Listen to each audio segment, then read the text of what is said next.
It's Ken Harbaugh. Thanks so much for watching Burn the Boats. We are 7 shows into our partnership with MeidasTouch, and I wanted to do something a little different. We cover a lot of politics and current events here, but today I'm talking to a philosopher. I think you'll appreciate why. Scott Hershovitz is a professor at the University of Michigan, a former legal clerk for Ruth Bader Ginsberg, and he has a wonderful new book out about adventures in philosophy with his kids. But there's a lot we talk about that relates to the politics of our moment. For example, how can philosophy help us think about how to assign responsibility for the January 6th insurrection? Or what are the implications of an increasingly radicalized judiciary, especially as it relates to the Supreme Court? There's a lot more. I hope you enjoy listening to this conversation as much as I enjoyed having it. And please let me know in the comments what you think. Thanks. Scott, welcome to the show. Thanks so much for having me. Thrilled to be here.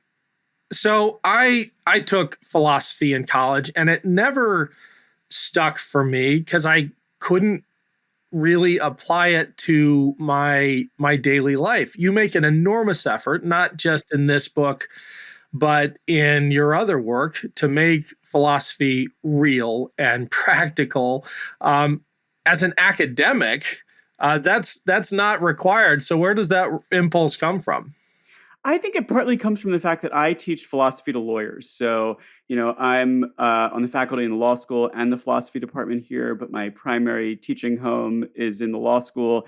And so the philosophical questions that interest me are the ones that arise like in courtrooms, right? So what does it mean to be responsible for an injury that you inflicted on somebody else? How should we respond to the wrongs that we commit? Kind of those are the questions that I ask in my own writing. And then I love talking to my law students, most of whom are not philosophers, maybe never encountered philosophy, maybe encountered it and had the reaction you did, and using these stories of real people's lives to help these philosophical questions come alive. Well, I will say that as unattractive as the study of philosophy was to me in college, it clicked at Yale Law School. I was there right after you were, and we didn't overlap, but it was learning philosophy and its relation to the law that changed something for me. I'm going to ask you about the Trolley Car Experiment, and if you're just sick to death of sharing that with a lay audience, let me know, and I'll just put a link to it in the show notes. But if that's something you don't mind relating again, because it was my introduction to philosophy applied in the real world and how it can change how we think about decisions. Boil that down to its essence for us. Yeah, well, I actually love to talk about the trolley problem. Increasingly, people have heard of it because it's broken through into pop culture. It featured in an episode of The Good Place. But I think a lot of people actually, they don't get quite what the trolley problem is or what the problem part of it is. So it takes 2 stories to get the trolley problem going. The first story, lots of people know now. There's an out-of-control trolley. It's heading down the track. It's going to run over 5 workers. But you just happen to be standing near a switch. And if you pull that switch, then you can divert the trolley onto a different track. That's good news. The bad news is there's 1 worker on that piece of track. And then you ask people, what would you do if you found yourself in this situation? Let the trolley keep growing and kill the 5, or pull the switch and kill the 1? And let's pause there. What would you say, Ken? I would pull the switch. Yeah, and most people say they would pull the switch. Not everyone, but most people say they'd pull the switch in that circumstance. So now you want to compare that case, right, to a different one. The standard comparison case runs like this. Same start. There's an out-of-control trolley. It's heading down a track. It's going to hit 5 workers. But this time you're not standing near a switch. You're standing on top of a bridge. You're looking over the scene. And right next to you, there's a very heavy man who's leaning up against the rail on this bridge. And you realize if I push this man over the bridge, he'll land on the track and his heft will stop the trolley. And that will save the other 5 workers, but it will kill him. And then the question again is, what would you do in this circumstance? Yeah, probably not in this circumstance. Probably not. Yeah. And again, pretty overwhelmingly, people say they wouldn't push the heavy man over the bridge. And it's the juxtaposition to the answers that we're inclined to give in those cases that is the trolley problem. So the math seems the same. The question is, would you kill one person to save the lives of 5 people? And it seems like even though the math is the same across these cases, we give different answers. And actually, I'll give you one more case just to make it feel maybe even more real, right? Like the original comparison case was something philosophers call transplant, right? So like you work in an emergency room and you've got like it's a rough night here. You've got five patients. They're all on the verge of death. They need organ transplants. They all need different organs. And then someone relatively healthy comes into the emergency room. Maybe they've broken their pinky finger. And you think to yourself, wow, if I kill this person, then I could harvest their organs very quickly and save the other 5 people that are here. And nearly no one, I've never met anyone who says that they would kill the person with the broken finger. So the trolley problem is an effort to figure out what accounts for our different decisions in these cases. Why would we sometimes be willing to kill one person to save others and other times not? You focus a lot of your thinking on the dignity of human beings. Where the trolley problem got really interesting for me in law school was when the question was posed, well, what if the 5 workers were convicted death row inmates? Or what if, the individual on the other track was an infant or something like that? That comparison of relative human dignity really forces some soul searching. Do you get into that in your classes as well? So I've taught a class on the trolley problem. I've taught a version at the law school, and actually I taught a version that met in the evenings at my house. So my kids could participate. They took their train sets and they set up the trolley problem, the original version, and then as people would suggest different iterations, they would adjust the train set. And actually, part of what was amusing is the action figures they were using were some of them were stormtroopers, which I feel like raises, like stormtroopers from Star Wars. I feel like raises, your version of one of these questions. Maybe the people on this track aren't so great. The people on that track are innocent, like that infant. The trolley problem can become super arcane very quickly, or because you can spin out so many different versions of the story and you can have different iterations of the people that are on the track. And a lot of people think that this is kind of pointless, and they find it frustrating for that reason. And I don't think it's pointless at all, actually. There's some hint that, future versions of autonomous cars may have to make decisions like this. I don't think we're anywhere near that technology yet, but they may have to decide, are they turning onto the sidewalk where there's a baby in a stroller, or are they hitting the 3 grown-ups that are in the crosswalk? So some people are interested in the trolley problem for that reason. They think there's a kind of practical set of questions coming. Autonomous vehicles are going to have to make these choices. I'm actually interested in it for a different reason, right? The question, when is it okay to kill some people to save others, is actually a question that's pervasive in our moral lives. So it's in some kinds of instances a question that arises in the context of abortion. And actually, the very first appearance of the trolley problem in philosophy was in an article by a British philosopher named Philippa Foot, who was thinking about abortion, right? So some abortions involve the decision to kill a fetus to save the life of the mother. But also trolley problem-like cases commonly arise in war, right? So, like a famous example runs like this. There was a period of time during World War II where the Germans were attempting to bomb central London, but their targeting was off. They were bombing South London.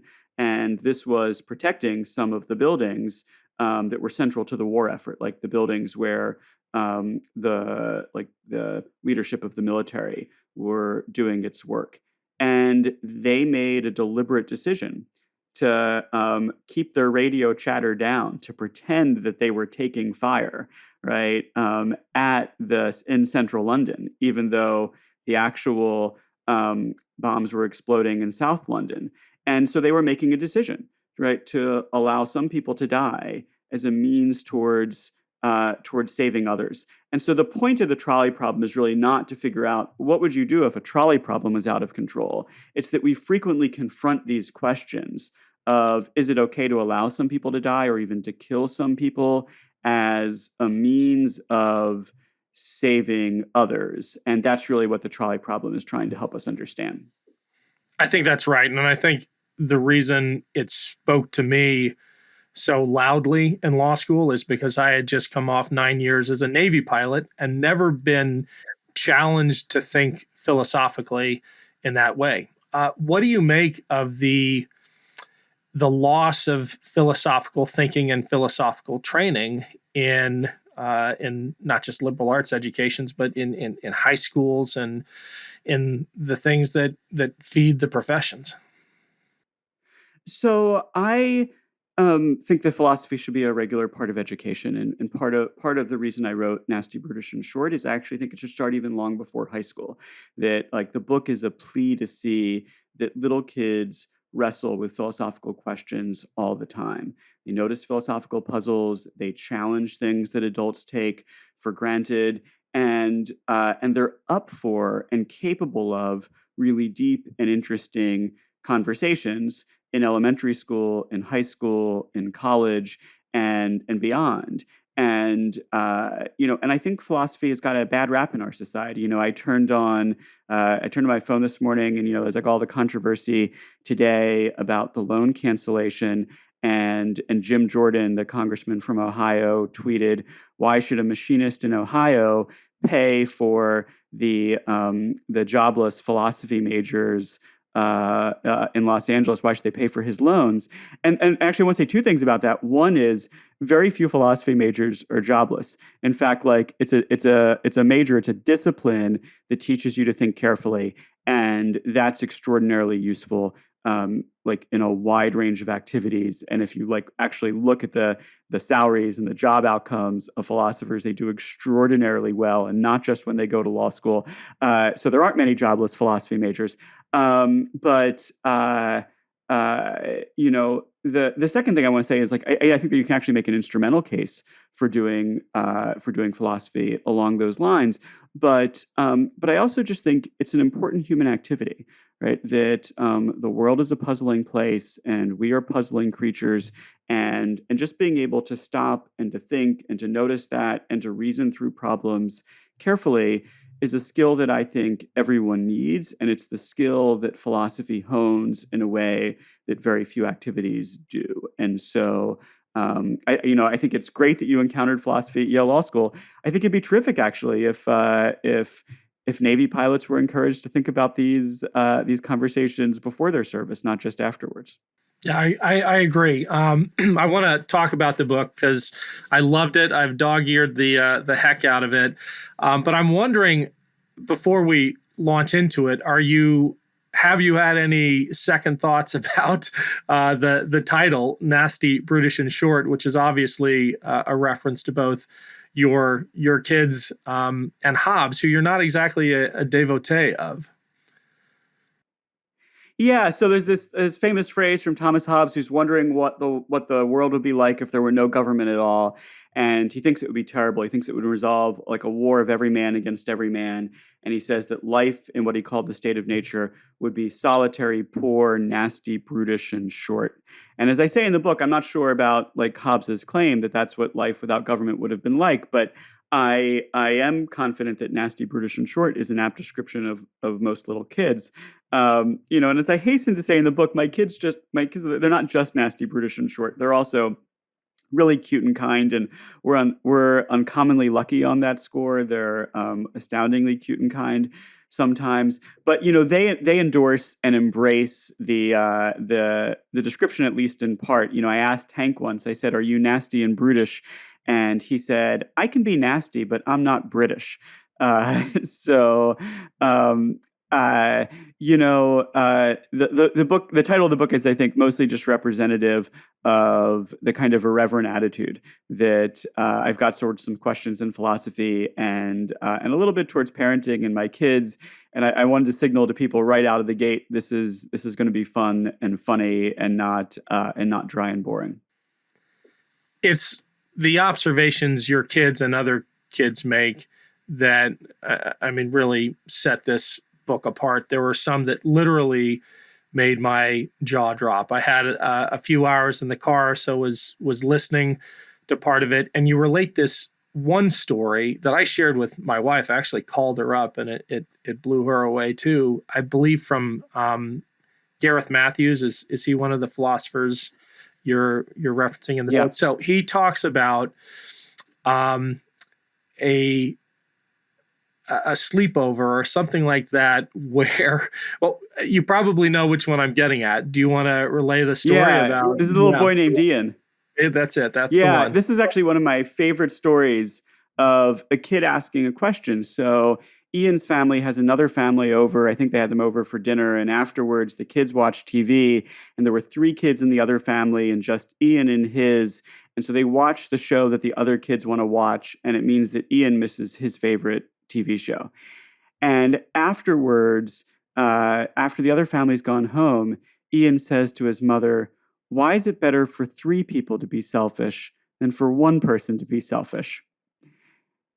And I just love that question. It's such a great illustration, is one of the reasons I love it, of what I'm trying to get people to see, that kids challenge things that grown-ups take for granted. So in a lot of situations, we just think, oh, we're having a conflict about what to do. What's the majority of people around here want to do? That seems like a common method that we use to decide questions, and it seems like an obvious thing to do. And Ian is saying, wait a minute, it's not obvious, right? If each of us are just voting our own selfish interest, why does the fact that there are more of you count for more? In that way, it's an interesting challenge to democracy, right? If we just walk into the voting booth and we're selfish, is that a good way of making decisions? Ian's suggesting that it's not, and I think I kind of agree with him, actually. I don't think we should be selfish when we cast our votes.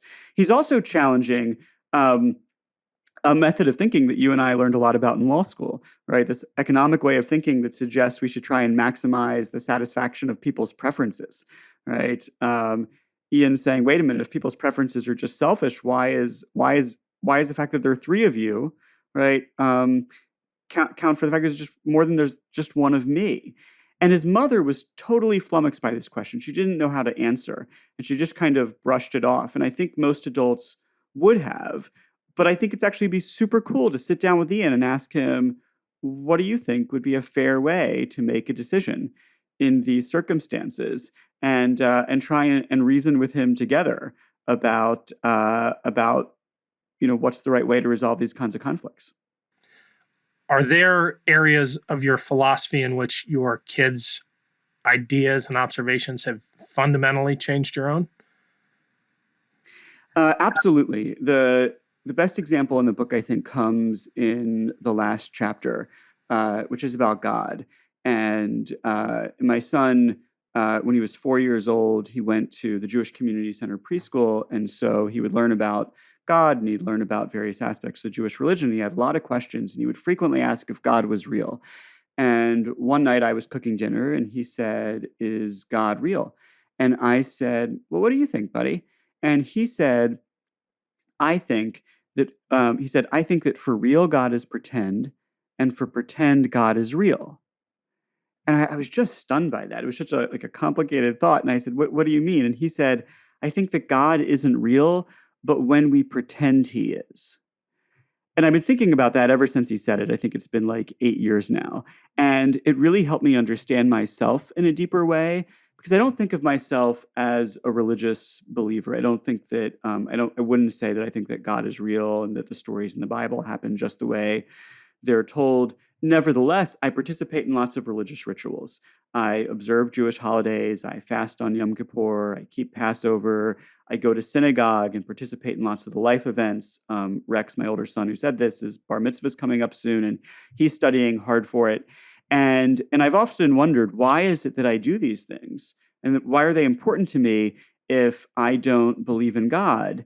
And Rex helped me understand that, right? He helped me see that that God may not be real, but when we pretend he can be. And I realized that in the same way that pretend play enriches kids' lives, pretending can enrich adults' lives. That by pretending in these rituals, it connects me to a community and gives me ways of marking important events in our lives. And I appreciate the peacefulness and the opportunity and reflection that comes with many of these rituals. And so I came to see through Rex what I'm doing is a kind of pretend, and to understand the way that pretend enriches my life. But you have interrogated those rituals and traditions and rationalized your participation in them because of the value that bounces back. I'm wondering if there are values you hold, if there are things that you just choose to believe in as articles of faith. There's no rationale from them, but that's so part of this God chapter is about thinking about the difference, about thinking about what faith is. And actually, my favorite explanation of what faith is comes from a philosopher who teaches at Berkeley. Her name is Laura Bouchak, and she says that she says that first that faith is more about action than belief, right? That when you have faith, you're choosing to act as if something is true, even if your evidence doesn't adequately ground the belief that it is. She offers this example, which I think is really nice. Like if you and I have, say, a friend in common and you think she's not telling the truth about something, and you come to me and you say, look, I think she's lying, I might say, I have faith in her, right? And Bouchak says, I'm not saying that I think that your evidence is bad, or I think that I have counter evidence. I think that I'm saying I'm going to act as if she's telling the truth. I'm going to take a chance on her, right? And I think that's a really helpful way of understanding what faith in God is like, because a lot of religious believers don't take themselves to have adequate evidence to show that God exists. They recognize that the evidence isn't so great, right? It's consistent with lots of different hypotheses. And but they nevertheless have decided to act as if God exists and to orient their life around that. And I admire that immensely. I think that that religious believers, people that have faith, do an awful lot of good in the world. They do an awful lot of good in the world because of the way they choose to orient themselves, right? I then say that that I though I admire it, it's not something that I find that I can do.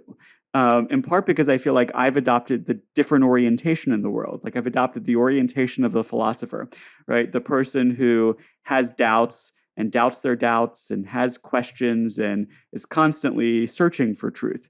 And I feel like these are maybe not incompatible, but like ways of being in the world that are somewhat in tension. So I don't begrudge anyone their faith. In fact, I often, especially when it's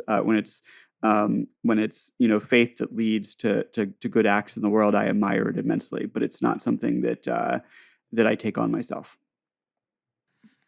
But there are articles of faith that don't necessarily attach to conceptions of divinity, right? I mean, the idea of love existing or cruelty being wrong. I'm wondering, have you ever, for example, doubted your love of your children, or are there things that you just accept because that's how you want to live your life? Yeah, so I do think that I have faith in many things, right? Which is to say,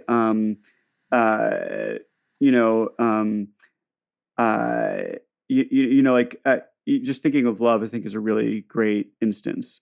A lot of people have doubts, like say on the precipice of marriage, and it's totally rational to have doubts because if you look around the world, you see that a substantial chunk, maybe even most, marriages fail. Right. So if you were assessing your evidence, right, you ought to say, oh look, there's like a good chance this relationship's not going to work out. But nevertheless, right, like having faith in the relationship, having faith in the other person, I think it opens up possibilities that aren't available to you if you are going to assess everything rationally and just consider your evidence. So I think sometimes, like Kierkegaard talked about in the religious context, taking a leap of faith. And I definitely think I've taken that leap in respect of lots of relationships of my life, right? Like I'm not going to assess the evidence. I'm not going to worry about what it is. I'm going to have faith in this person and our connection. And I think that makes possible a kind of long-term commitment that just wouldn't be available to you if you weren't willing to take that leap. You have this quote in a recent interview. I'm going to read it back to you and then want to apply it to something else you wrote. You said a lot of philosophers are watching the world burn around them, and they're asking, what do the tools they have offer the world? That gets back to the practical application of philosophy, which you really you made real with your op-ed about Taylor Swift's refusal to forgive Kanye West. Can you talk about the philosophy of forgiveness? Because I heard a lot about that op-ed when it came out, and it forced me to have some conversations as well. Yeah, so Taylor Swift gave this interview a couple of years ago, and I can't remember who was interviewing her, but they asked her about forgiveness, and she said a lot of people say that you have to forgive in order to move on with your life. And she said, I don't think that's right. She said, I think forgiveness is something that you do when people have earned forgiveness. But not everybody earns forgiveness. They don't always acknowledge their wrongdoing. She said, you don't have to forgive to move on. Sometimes you just become indifferent and then you move on. I thought this was super insightful, and it actually connected with a tradition in philosophy that's hundreds of years old. So let's just think about what forgiveness is for a moment. The leading thinker about forgiveness was this theologian, a Christian theologian named Bishop Butler, who said that that resentment, as he saw it, was he described forgiveness as the release of resentment, right? So you resent somebody who's wronged you, and when you forgive them, you release your resentment. But almost immediately, people started to realize, well, wait a minute. Sometimes I release my resentment because you apologized, and that gives me reasons no longer to be angry with you or as angry with you as I once was. But sometimes, as Taylor Swift is suggesting, you release your resentment for different reasons, right? It's not that you've done anything which shows that you merit forgiveness. It's that resentment can kind of eat at me, and I don't want to be consumed by this anymore, right? So Swift is saying, hey, look, sometimes I just have to say, hey, this is not good for me, right? So I'm going to let this go. I'm going to become indifferent, and I'm going to move on with my life, even though I still think you wronged me. Maybe I still think you deserve resentment. I'm just not going to hold it anymore because it's not good for me. I think that's super insightful. And I think it's an invitation to think about both the circumstances in which resentment is warranted, and then also the circumstances in which we should be willing to let it go. And actually, this is an illustration of something we were talking about earlier. I think that philosophy, like philosophical questions, they're present pervasively, right, in our lives. We've all been wronged, right? Sometimes we've been apologized to. Sometimes we've not been apologized to. We have to decide how we're going to move on with our lives, whether we're going to demand forgiveness, whether we're going to wait for it, or whether we're just going to get going with things and try and forget about the experience that we had. And I think we all wrestle with it. The title of that article, when it ran in the New York Times, was Taylor Swift, Philosopher of Forgiveness. And I think having that set of thoughts, she absolutely earned that title. And I think there was a lot of wisdom in what she said. Did you ever hear from her? I didn't. I think there's a level of fame, right, that you can reach where people write articles about you in the New York Times. And it may not, I always wondered, did it even cross her horizon? I kind of hope that somebody clipped it for her and said, hey, this is cool.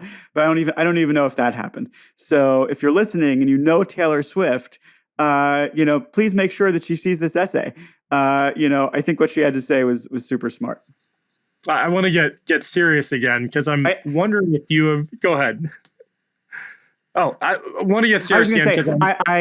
On Twitter, I invited her to my class. I mean, if she does hear about this and she wants to talk more about forgiveness, she is always welcome in my class at Michigan. Have you ever tried to apply that philosophy of forgiveness to our current political context? Because I think a lot about the need for reconciliation, which, oftentimes there are things that have to precede that. But how do we accommodate tens of millions of Americans who have voted for a vision of this country totally unrepentantly that excludes millions of their neighbors? Going into this upcoming 22 election and, the existential election in 24, is forgiveness even possible without atonement? Yeah, so let's back up a little bit. One of my favorite philosophers, contemporary philosophers, is a woman named Pamela Hieronymi, who teaches at UCLA. She was a consultant for The Good Place, even has a cameo appearance in the last episode. Wrote this really interesting article called "Articulating an Uncompromising Forgiveness." And what she said is that we should understand resentment, in her view, as a kind of protest. She said, when you're wronged by someone, right? Like that wrongdoing sends a message. The message varies by the wrongdoing. Sometimes it says, hey, I'm up high here. I'm here up high and you're there down low. Sometimes it says, I can use you for my purposes, or I matter and you don't, right? We're all familiar with feeling like that when somebody treats us badly, right? And so she says, resentment is actually a kind of self-protective emotion. It's a way of protesting that treatment, right? And that's why it's actually good sometimes to feel resentment. If somebody's taking abuse and they just take it, they come to think that they deserve it, right? This is a bad situation to be in. So she says, like, in the first instance, feeling resentful when somebody wrongs you, that's actually a good thing. That's self-protective, right? And then the question is, how can you get past the resentment? Well, Swift is saying you could just become indifferent and move on. And I think sometimes that's what we have to do, right? But Hieronymi says, look, there's a variety of things that could happen which could abate the threat that those bad messages about you posed, right? So like the most desirable thing would be for the person who wronged you to apologize, for them to say, hey, I see that I mistreated you. I don't think of you that way, right? And then you could forgive them because they're no longer threatening once they acknowledge the wrongdoing and say they won't do it again, right? So that's one thing that could happen. But she says there's other things that could happen that could help you respond to that threat and feel comfortable living in the world. One of them is, right, there could be some communal response. So that person could be, say, punished for what they've done, or they could be ordered to pay you compensation for what they've done. That's a way of your community coming together, often through the legal system, and saying, hey, we don't think it was okay for you to be treated that way, right? And we're going to make this person take some corrective action. Right. So when I think about like our political system writ large, right, and say what's going on right now with the various investigations of Donald Trump, his interference with the election, or his like now the mishandling of classified material, I do think it's important sometimes that we find ways of marking wrongdoing and say, hey, like actually we're not going to turn the other cheek here. Not yet, right? It's important to say, it's not okay for you to treat our political system this way. It's not okay for you to treat our secrets this way. It's not okay for you to treat us more generally, right? Democratic electorate as if our votes don't matter. I think it's actually really important right now that we find ways to communicate that message and to make it meaningful, and for there to be accountability for especially the people who tried to disrupt and overturn the results of the election, the people involved in the January 6th attack on the Capitol. But your initial question, I think, like also invites us to think about our future, right? And a world in which we only have accountability is probably a world in which we're not going to manage to live together. Or not live together well. And so I'll recommend another book. An old friend of mine who is the founder of a group called Interfaith America, named Eboo Patel, just published a book called We Need to Build, right? And the idea in the book is, if you look around our society and you don't like the way things are going, right? That you need to think not just about criticizing the way things are going, but about building solutions on small scales, on big scales, right? Like ask, how can I help build the institutions that we want to have? And I think that's a super constructive set of thoughts, because I think when we're on social media, it's really easy just to be the person who's criticizing and not the person who's thinking, how can I build relationships with my neighbors who may have voted for Donald Trump, or if they or who still find things attractive about them? And I think that's the challenge we all have, even if we think that the people who committed crimes here need to be held accountable. And I do think that we also need to turn our attention to the future and building the kind of communities that we want to have. How much of the responsibility for those actions. You just went through a very partial litany of Donald Trump's and, obviously the rioters on January 6th. How much of the responsibility for that transfers to their passive supporters? And before you answer, I want to reference the philosopher Robert Paul Wolff, who you include in the book, the philosophical anarchist from Harvard. He says that kids have responsibility in proportion to their capacity to reason. And that jumped out at me because I think we are witnessing an epistemic crisis in this country where a good chunk of the population, given the information input that they are limited to, have lost the capacity to reason. Are they responsible when they believe in the big lie, for example, if that's all they hear? So it's interesting you put it that way, lost the capacity to reason. I think that I would describe the base of the problem differently. You use the word epistemic, right? And, philosophers talk a lot about echo chambers and epistemic bubbles, right? So, and a lot of people conflate those terms, but like they've got like different technical ideas. So let's just think about what they are.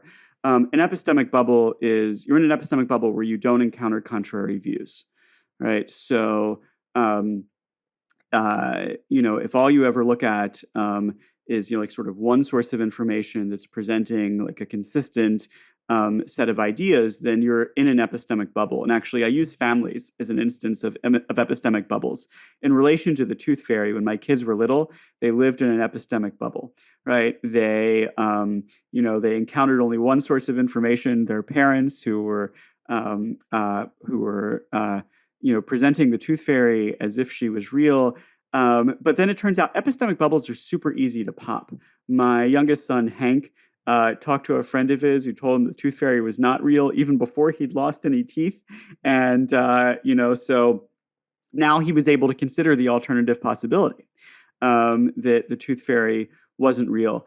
Echo chambers are, I think, much more dangerous than epistemic bubbles because I think most of us in the world still encounter people that disagree with us. I think even if you watch a lot of Fox News, you're aware of alternative ideas, right? So you're not purely in a bubble, right? But the echo chamber idea is that, if you're in an epistemic environment where contrary sources of information are constantly undermined, you're taught not to think of them as trustworthy, right? Then you're apt to become very dismissive of them, right? And so this is the idea that people try to capture by talking about echo chambers. I think of like Rush Limbaugh as having been like maybe like the most effective creator of an echo chamber in our recent history, right? That he painted this picture of the world in which people that disagreed with him about anything were corrupt and out to get him. They weren't just people that maybe assessed the evidence differently or had encountered different evidence. There was something wrong with them.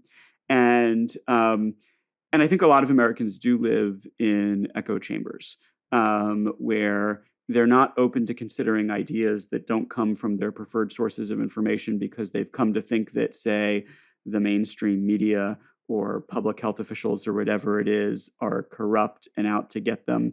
And I think that's a real problem. And I suppose actually, as I've talked about it, I'm coming around to your way of thinking that this is not just an epistemic problem. It's a kind of like debasing of your ability to reason because it's leading you to immediately discount evidence that has value.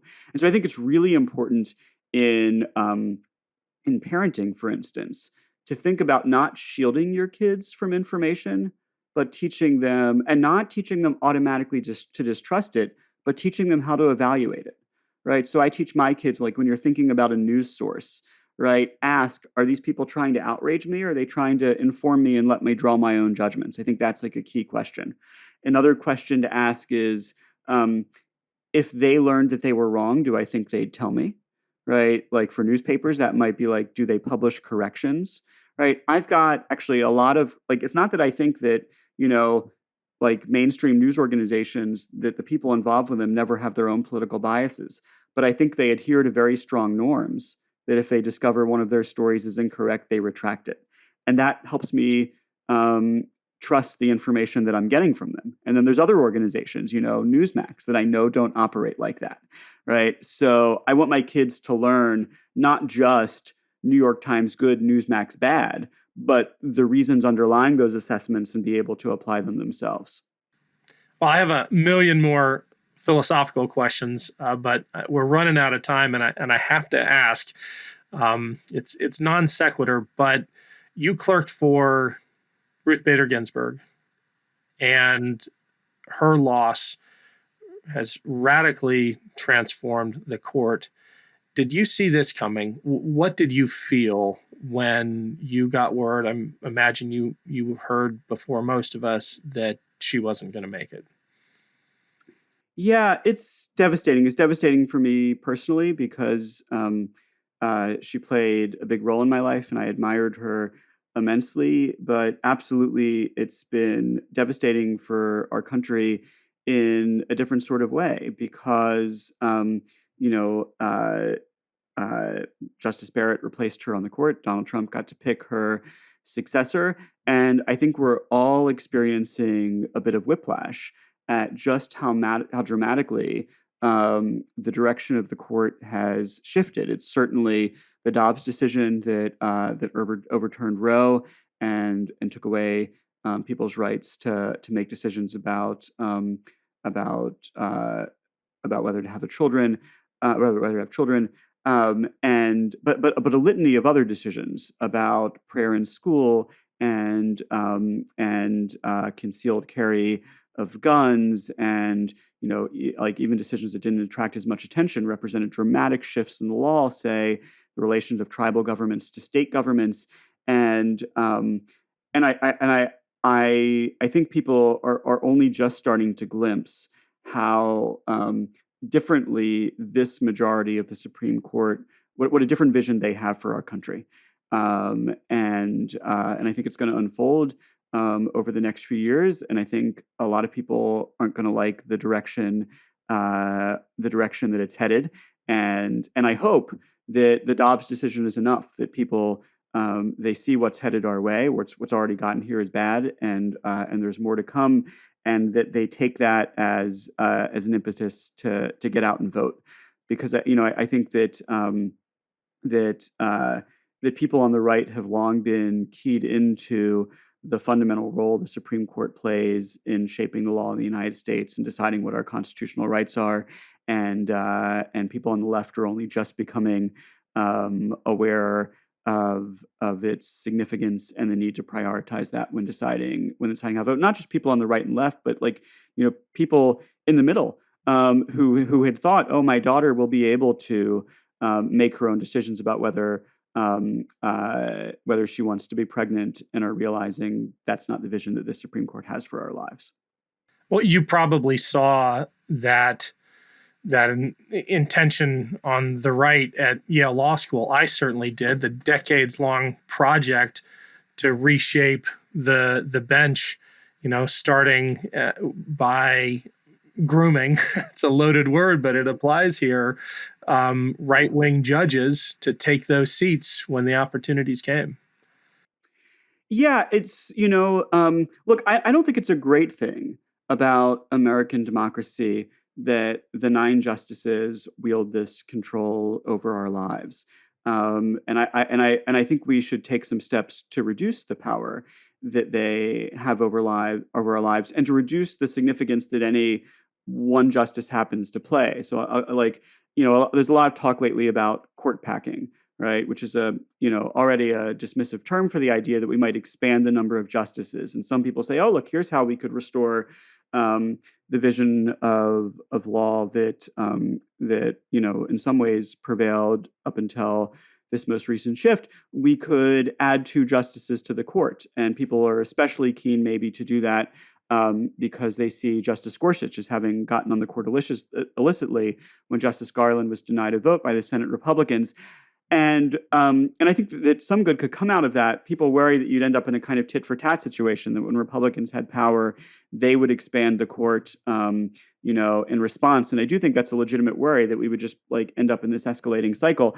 I actually have a court plan that would be much more radical. I don't think we should have 9 justices or 11 or 13. I think we should have 45 of them.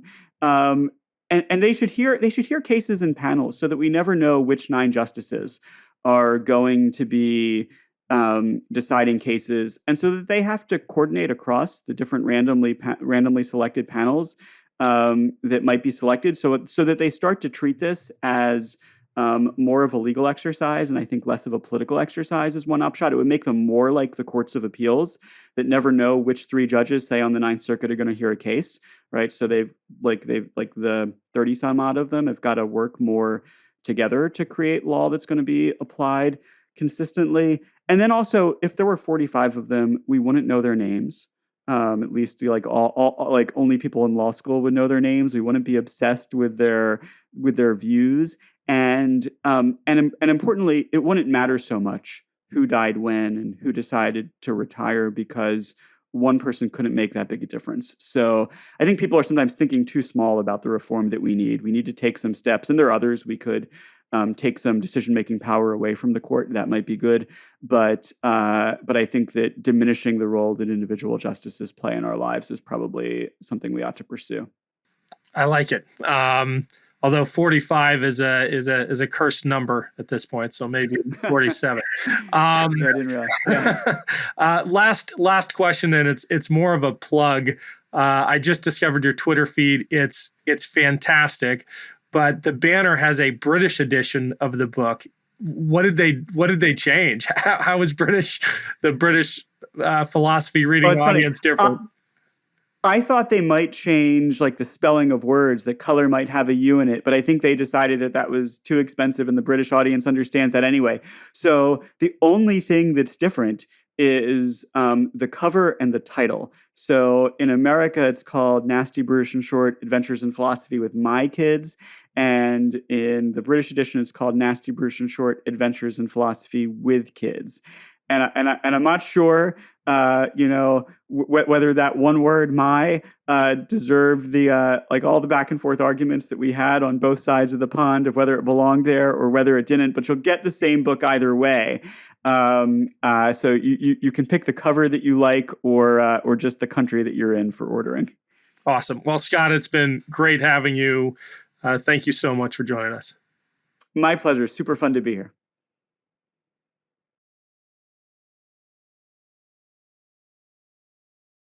Thank you so much for watching this episode of Burn the Boats. I've got a quick favor to ask. If you haven't already, click the link below to the podcast page and leave a 5-star rating on iTunes. It's amazing how important those reviews are in growing shows like this and getting our message out. Thanks for the help. This November is Rowvember.